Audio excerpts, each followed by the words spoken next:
Hey everyone, welcome to our daily gratitude and affirmation walk. Thank you so much for being here. Let's see if we can find the deer today. Number one gratitude. Happy Christmas Eve, everybody.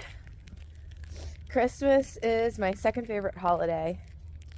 And I just have to say, for anyone who is spending the holiday alone, who maybe didn't get a chance to celebrate, who it's just not in a great place, I hear you, I see you, I love you, and it's gonna be okay. It's gonna be okay.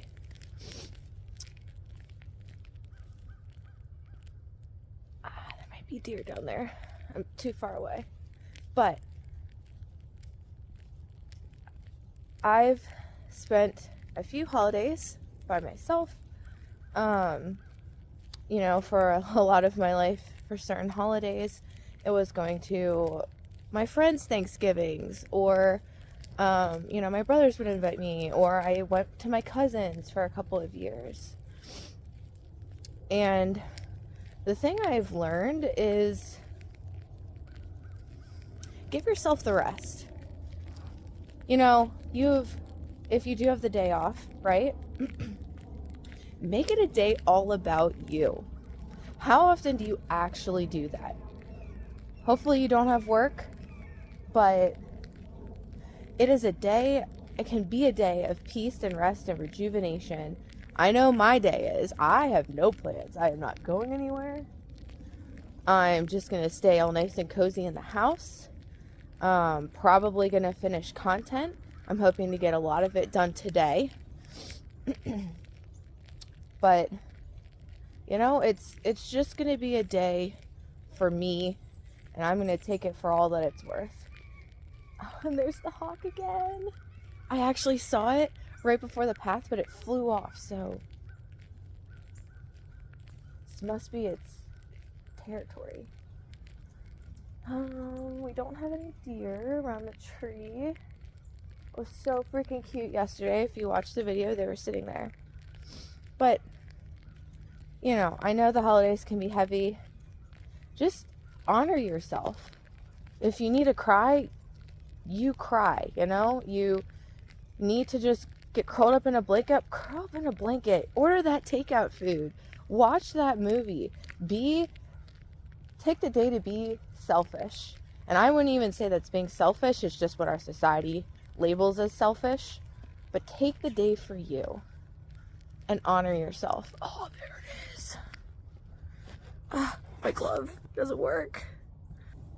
Boom. Got him. If my gloves would. I have to take it off. Oh my gosh, look how beautiful. Look at how big that bird is. I will say too, in the way of hawks go, I just feel like this one's a little bit bigger than normal. Ooh, did you see whatever flew across the screen? It was probably a bat. Maybe a bird. There's another hawk that's calling to it. Hear that? Hold on, let me see if I can find you. Let's see, where's the other bird?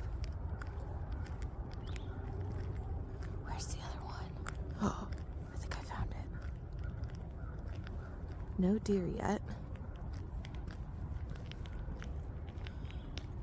Oh, I think it's behind me. Yeah, it's behind me. Alright. Well, let's see if we can get to a spot. Oh, look at how big the bird is. Insane.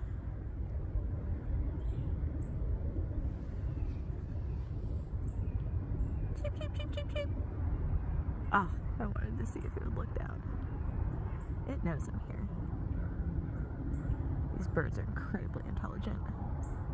I wish I had some hawk facts for you guys. Maybe I need to look up some. Like how far they could see. Alright, we're gonna keep going. Anyways, guys. Happy Christmas Eve. And here's another tip for you guys. I have a rule for myself usually for the holidays. I just stay off Facebook.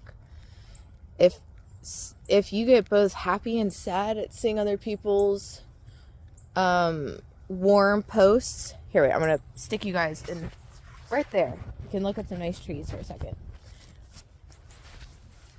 But if you guys get, if it's too much emotionally, and there's nothing wrong with that, you know? Like, you can both be happy and overwhelmed with other emotions that you're processing.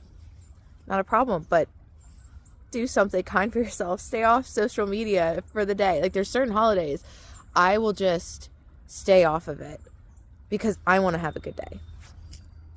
And if I see them the next day, then I'm like, oh, like, that's so cool. You guys had good events. But at least I'm looking at it where I also had a good day, instead of looking at it and just getting more bummed out, right? So here's the river. A hawk is a great perch. And there's ice in the creek. Look at that. And there's even more over by the shoreline. But the coolest ice, ooh, maybe we can We're not gonna sit today, but so cool.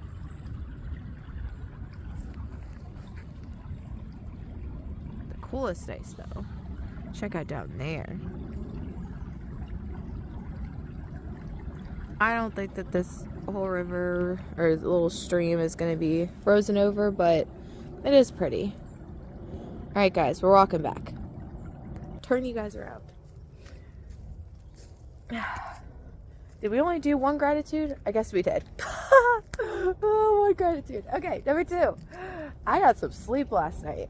I'm making it a point to get back on my schedule. I did go to bed maybe a little bit later, but I still... Oh, did I sleep, and did I sleep well?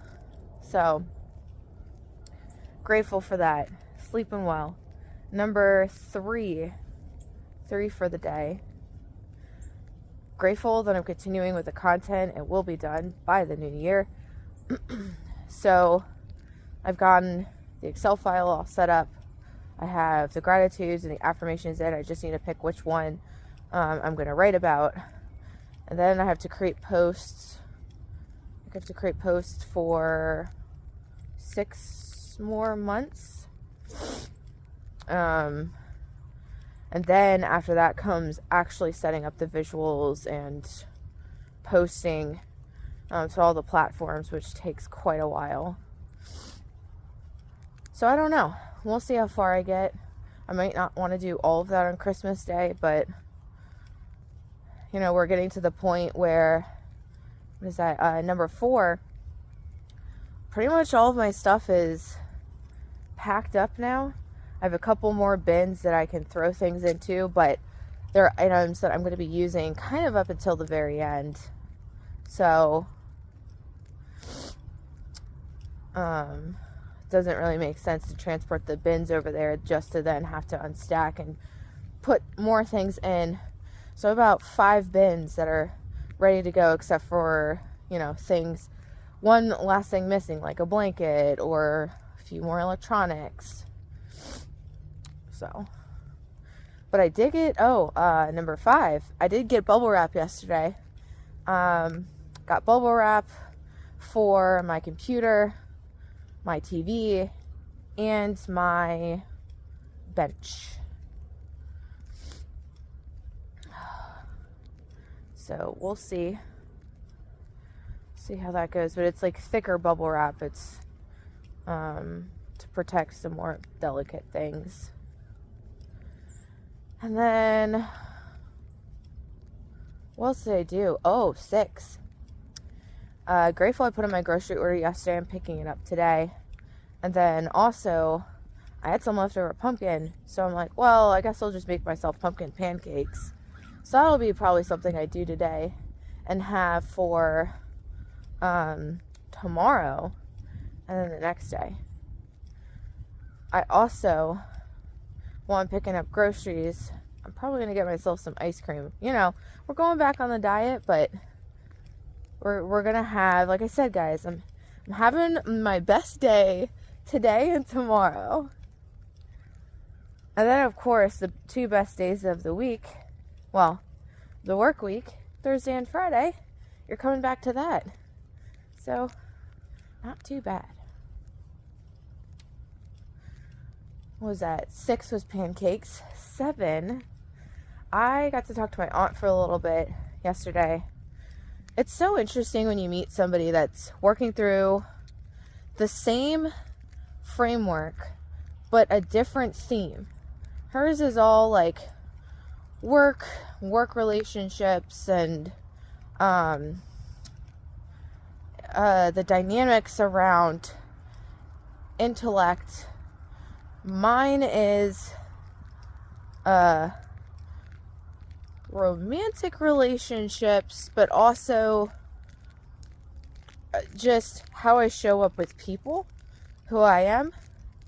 And it's not the intellect one for me. It's how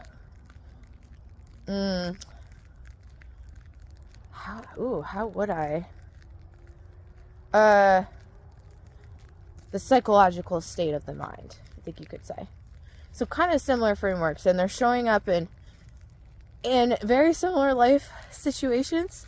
So it was a good conversation with her yesterday, talking through some of the new stuff that I have, or that I figured out, and helping her through her stuff. You know, my life, always coaching. It's just something that comes naturally to me. It was a great conversation. Number 8 for the day. Oh, that is something I forgot to put on the grocery list yesterday. Shucks. Pomegranates. I love pomegranates.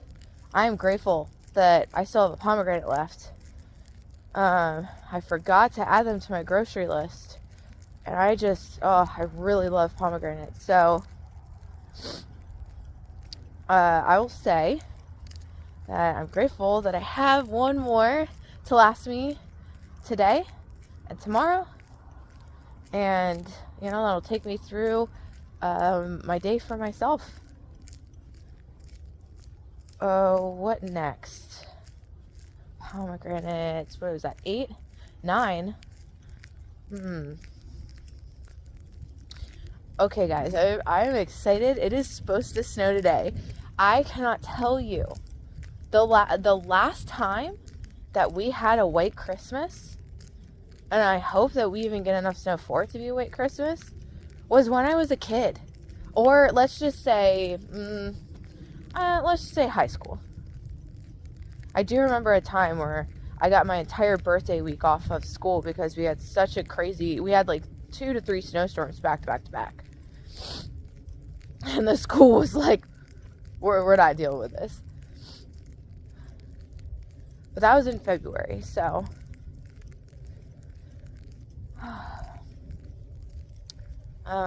What are we on? 9?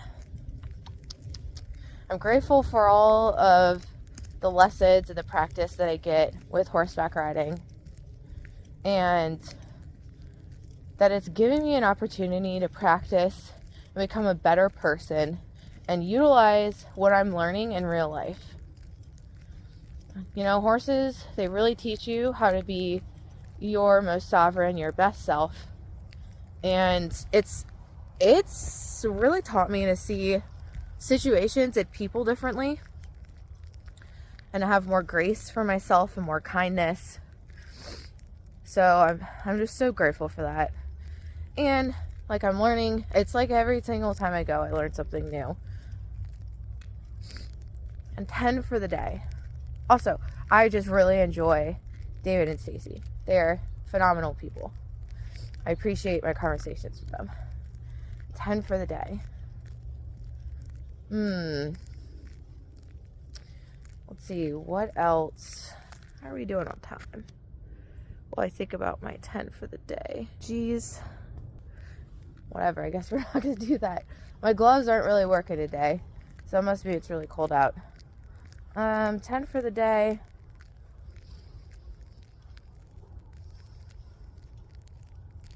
I'm grateful that I feel like I can just be and be in this moment and be present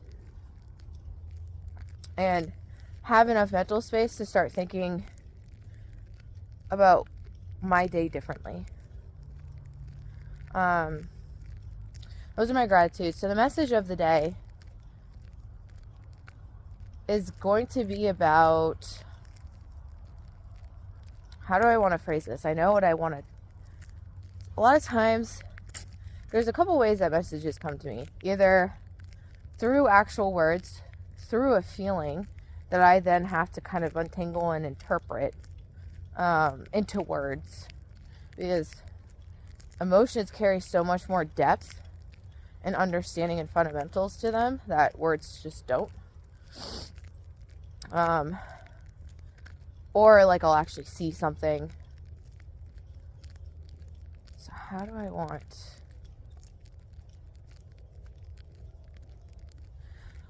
All right, here's how I think I want to start this off, and we're gonna go somewhere interesting with this. Can you look at surrender in a different way?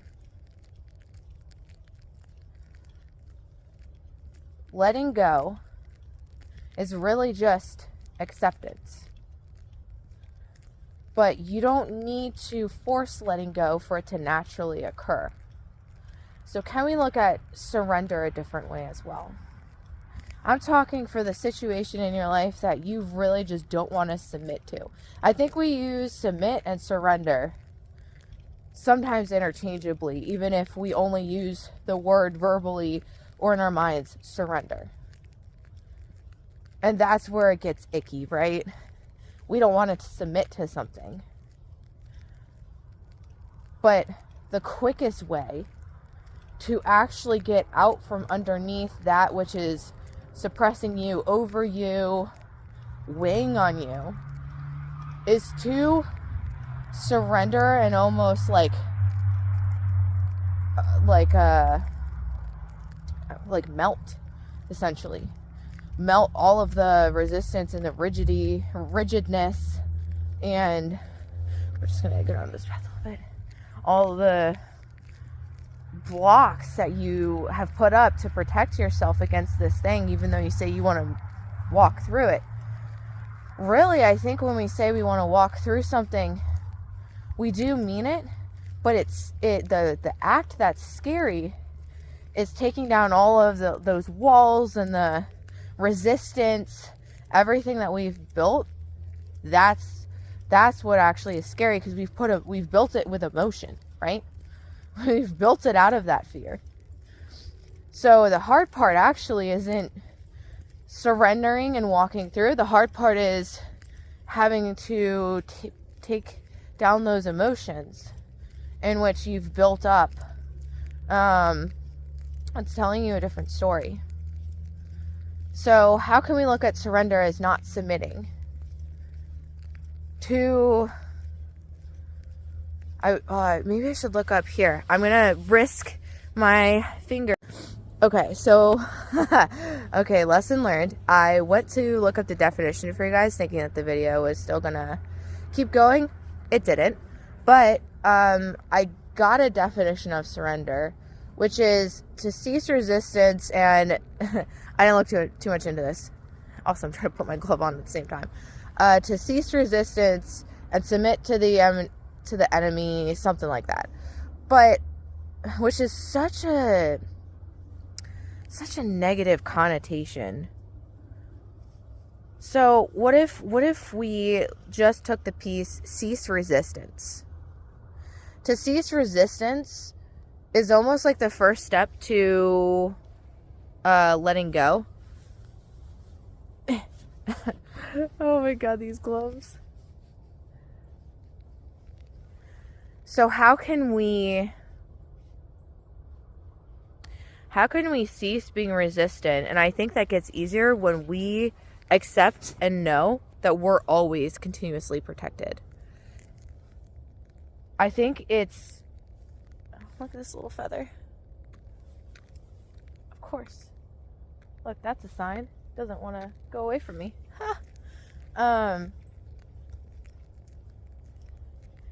Ceasing resistance I think when you're shifting the picture as to what you're stopping to being resistant to, it becomes super easy. So I'm going to use the example of a divorce because no one likes going through a divorce, right? So I think it's very, very rare to have an amicable divorce the entire way through. Someone always gets very triggered. It becomes too much. It's not what you want, even if it is amicable. Sometimes, you have to work through that. So let's say you're in a divorce and you had no control over it. It's what the other person wanted. It's a terrible situation that you're in, and this other person is not treating you well, and it's super stressful. When you think about surrendering, it never feels good, because everything, when you look at it from that perspective, is against you and is not for you and is not healthy for you. The first step, I think, in surrendering and surrendering well, it's almost like lose and lose well if you lose. The first step is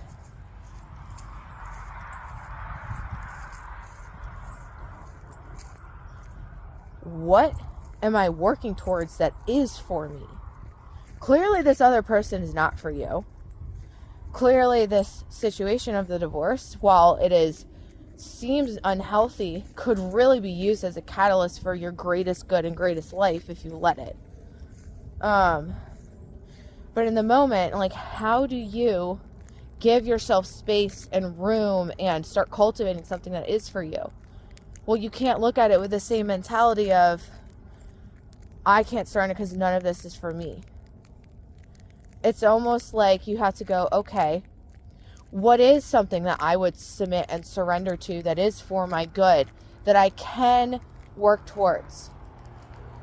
Let's say, to keep it easy, you decide, oh my God, my peace has been so shattered by this, and I don't have a moment's rest. That seems like a peace for yourself, rest for yourself. That seems like a very healthy thing to work towards. So if you set that as your marker, how easy would it be to then submit to that? The thing is when you shift where your mind is telling you to go and focus on, to peace and to rest, you're going to have to surrender and release the attachments to what is actually going on with the divorce. Let's take it a step back. Relationship ends, right? I get now why there's some people who something ends, and while it's very difficult, they can kind of just keep going, because they understand how to shift that perspective to something that is healthy and is good for them, and they can surrender to. I think we try and trick ourselves to surrendering to the wrong things. So that's the first step. Shift your mind to something that's healthy to surrender to. And then you're going to start to understand, ooh. I've never looked at it this way. A thought just came to my head. Then you need to establish boundaries around your surrender. Ooh, that is so big, guys. That is so big. When you think of surrender in movies, when you think of people talking about giving in, submitting, surrendering, what does that usually entail? It usually entails vulnerability and no protection. What are the boundaries around your surrender to this? What are the walls that are outside of yourself that are not resisting, that are not being in resistance to the surrender, but are protecting the space of the surrender and of you? That is so different, and that is crucial. Because remember, like I said, you are always protected through life. So the person who I go and do Reiki with, she told me, she goes, your energy is what protects you. And I understand what she means now. The more that you work on yourself and the stronger you get, the more clear about who you are and your foundation, your energy, there is a certain level that you are going to vibrate at and that you are going to exist at. That it's like, no matter what in life, you just can't be shaken anymore. And you reach that level, it's almost like you just walk through life with this like innate confidence that like doesn't really move. So anyways, I was digressing for a second, but what are the boundaries around your engagement? You get to set those, not the other person, not the situation, not the thing that you're dealing with. You get to set them. So think about it from that way. What am I surrendering to that actually feels good and that would be so easy for me to submit to? Then what are the boundaries that I need to make around this space so that way there's nothing in between me and the surrendering? And then when you have all of that in place, I think movement will be a lot easier. But then the third step is kind of, you walk. You start taking steps, and for every movement, you're going to recognize that those strings that were like really pulling you underneath, that divorce, that relationship ending, that situation, are going to feel even stronger. Guess why? Because you're cutting them. You're sitting there and you're going, okay, that's where the string's attached. Snip. Done. You literally go put your shoulder forward. Oh, wow, my shoulder's being held back. Oh, look, there's 3 more. Snip, snip, snip. Like, you have to be unapologetic about it. You have to be ruthless about it. You want to surrender to your peace and your rest. Nothing should be more important than that. Certainly not this situation that's eating you alive. Hopefully that made sense. Hopefully that's helpful to somebody. But I'm going to be thinking about surrender today. What am I surrendering to? Just talking to you guys about how when I was talking with my aunt, I was talking about this. I've had a psychological state my entire life. And to get to the next levels, I realized I have to think about things completely differently than how I've thought about them and seen them for my life. And it's exciting, but I was feeling like I was just kind of like trapped and confined, and like, if that's the case, then I needed to surrender to something. So what am I surrendering to, and how am I going to just move forward? But that's the message of the day. And now for the affirmations. Number 1, as always, I'm divinely guided and supported. I can ask for help whenever I need to. I humbly ask for help today. Number 2, I love myself deeply, fully, and completely. Number 3, miracles and blessings are a common occurrence throughout my day. I love to see them. Deeply desire more. Number 4, I'm healed and healthy, and I go through life as such. Number 5, sleep is my divine practice. Deep, refreshing, peaceful, healing, soul-refreshing sleep is available to me each and every day. I claim it today and every day. Number 6, I choose again. I choose better for myself. Number 7, joy abounds my day. It overflows and it pours out onto everyone that I meet and interact with. Number 8, I'm not going to stress. Everything's being worked out for my ultimate good. It's already worked out. Number 9 for the day. I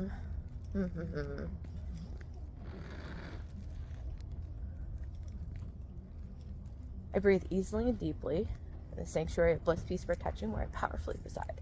And 10 for the day. What a beautiful, amazing day to be alive. I wish I was doing right now. But appreciate the day, the fact that you're alive, and that you get to experience and co-create this. Happy Christmas Eve, everyone. I love you guys. Hope you guys have a wonderful Christmas Eve and a wonderful Christmas. And I will talk to you guys tomorrow. Love you.